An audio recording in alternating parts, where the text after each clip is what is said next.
Saudari-saudara yang terkasih di dalam Tuhan Yesus, marilah kita berdoa. Doa yang diajarkan oleh Tuhan Yesus sendiri.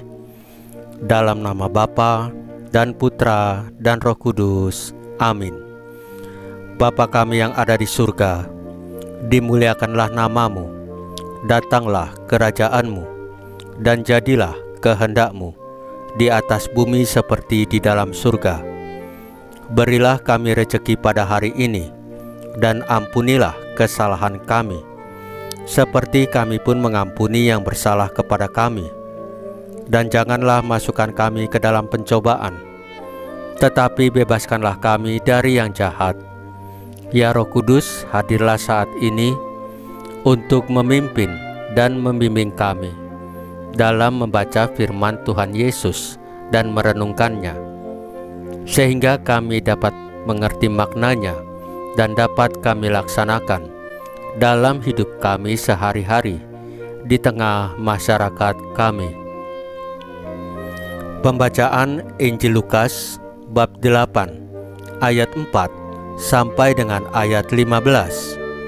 Mengapa harus taat pada Injil?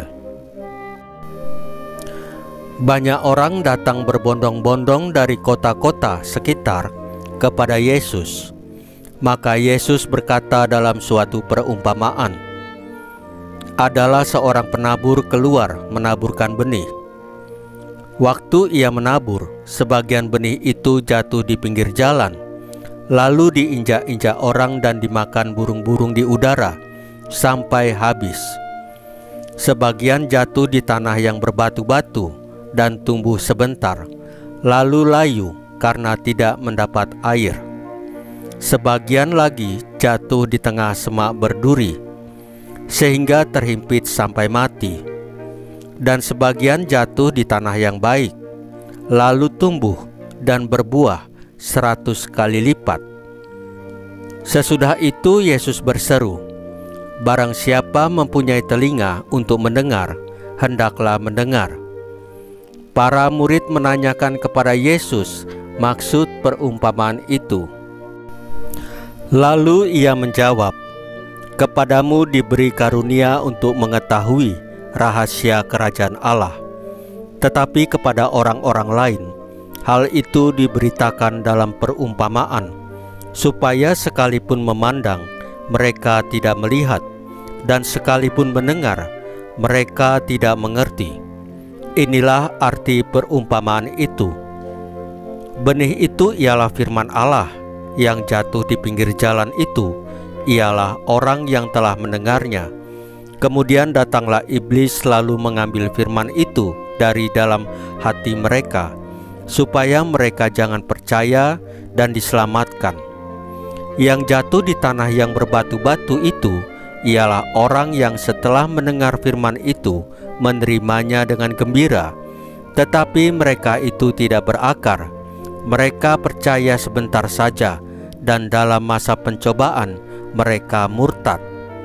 Yang jatuh dalam semak duri ialah orang yang telah mendengar firman itu, dan dalam pertumbuhan selanjutnya mereka terhimpit oleh kekhawatiran dan kekayaan dan kenikmatan hidup, sehingga mereka tidak menghasilkan buah yang matang. Yang jatuh di tanah yang baik itu ialah orang yang setelah mendengar firman itu menyimpannya dalam hati yang baik dan mengeluarkan buah dalam ketekunan. Demikianlah sabda Tuhan. Terpujilah Kristus. Saudari-saudara yang terkasih di dalam Tuhan Yesus, Paulus dalam bacaan pertama mengingatkan Timotius untuk mentaati Injil atau apa yang Tuhan perintahkan tanpa cacat hingga kedatangannya kembali, agar pada hari penghakiman kita dinyatakan sebagai murid yang taat. Kita perlu memperbaiki cara kita mendengarkan. Tuhan Yesus dalam Injil hari ini mengajar kita untuk mendengar dengan hati yang baik. Itu berarti kita perlu melihat firman Tuhan sebagai sumber sukacita, bukan sebagai beban. Saat kita membaca Alkitab, kita sedang mendengarkan Tuhan bersabda. Kita perlu tekun membaca kitab suci supaya kita tahu kehendak, janji, dan kebaikan Tuhan kepada kita. Ada banyak inspirasi hidup dan kebijaksanaan yang dapat kita timba dari Alkitab.